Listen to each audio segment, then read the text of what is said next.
Hi சுட்டீஸ். இன்னைக்கு நம்ம என்ன பார்க்க போறோம்னா எழுத்துக்களுடைய தொகுப்பு. அதாவது இது வரைக்கும் 18 எழுத்துக்கள் பார்த்துருக்கோம். 18 மெய் எழுத்துக்கள். அந்த மெய் எழுத்துக்களை பற்றி ஒரு சின்ன தொகுப்பு பார்க்க போறோம். பாருங்க, புள்ளியிட்ட எழுத்துக்கள் மொத்தம் 18. நம்ம எத்தனை எழுத்து பார்த்துருக்கோம்? 18 எழுத்து பார்த்துருக்கோம். புள்ளியிட்ட எழுத்துக்கள் தான், புள்ளி வச்ச எழுத்துக்கள் தான் மெய் எழுத்துன்னு சொல்லுவோம். ஓகேவா? இந்த புள்ளி இல்லாத எழுத்து உயிர்மெய் எழுத்துல ஜாயிண்ட் ஆகும்.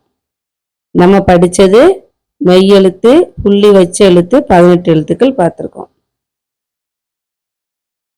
இக், இங், இச், இஞ்ச், இட், இன், இத், இந்த், இப், இம், ஈ, இர், இல், இவ், இல், இல், இர், இன் என்னும் 18 மெய்யெழுத்து என்கிறோம். இப்போ இந்த மெய்யெழுத்துக்கள் என்ன செய்தாங்கன்னா 3 வகைப்படுதான். மெய்யெழுத்துக்கள் முறையே 3 வகைப்படும்.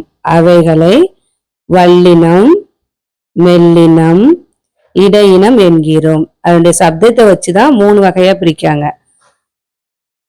வலிமையாக சொல்லக்கூடியது வல்லினம், மெதுவா மெல்லிசா சவுண்ட் வருது மெல்லினம். இடையினம்னா ரெண்டுமே வழுக்கான்னு சொல்லலாம், மெதுவான்னு சொல்லலாம். அதான் இடையினம் என்கிறோம். அந்த சப்தத்தை வச்சுதான் பிரிக்காங்க.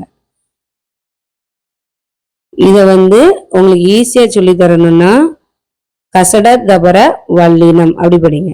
ஞன நமன மெல்லினம். ஆனா புள்ளி வைக்கணும். எழுதும் போது புள்ளி வச்சு எழுதுங்க. உங்களுக்கு மெமரிக்காக, மனப்பாடம் பண்ணதுக்காக உங்களுக்கு அப்படி ஈஸியா சொல்லித்தரேன்.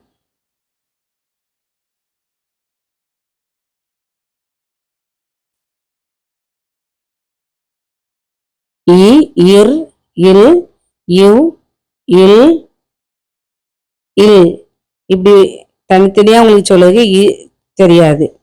அதான் மறந்துடும். சில வார்த்தை இதுல வருமா அதுல வருமானு மறந்துடும். அதுக்காக தான் ஈஸியா தெரியறதுக்காக தான் உங்களுக்கு அப்படி சொல்லி தந்தேன். கசட தபர வல்லினம், நமன மெல்லினம், எரல வல்ல இடையினம், யாவரும் ஓரினம். ஓரினம் என்னது? மெய்யெழுத்துக்கள். எல்லாமே சேர்ந்ததுதான் மெய்யெழுத்துக்கள். தேங்க்ஸ் ஃபார் வாட்சிங்.